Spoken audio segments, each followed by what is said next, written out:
Makapangyarihan na iyong tinig, dakila ang iyong pangalan. Ikaw ang hari ng kaluwalhatian.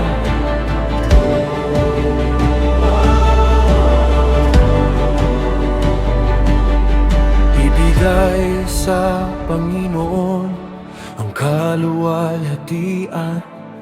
Ibigay sa Kanya ang lakas at papuri. Yukod sa harap ng Kanyang kabanalan. Dakila ang pangalan ng ating Hari. Ang tinig ng Panginoon ay nasa ibabaw ng tubig. Ang Diyos ng kaluwalhatian ay kumukulong sa ibabaw ng malalaking alon.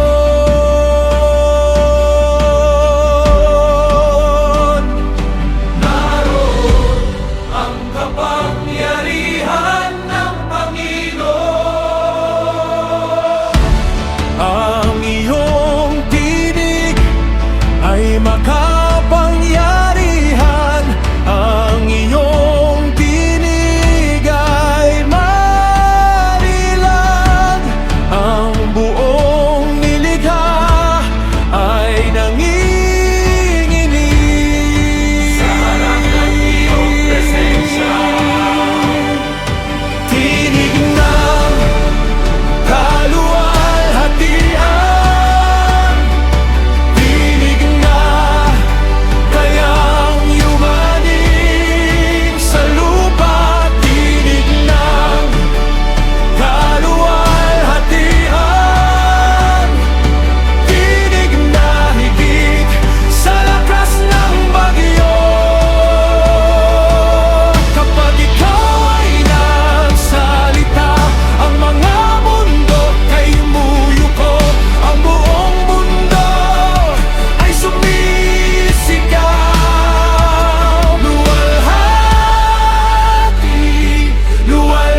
Panginoon ay hari.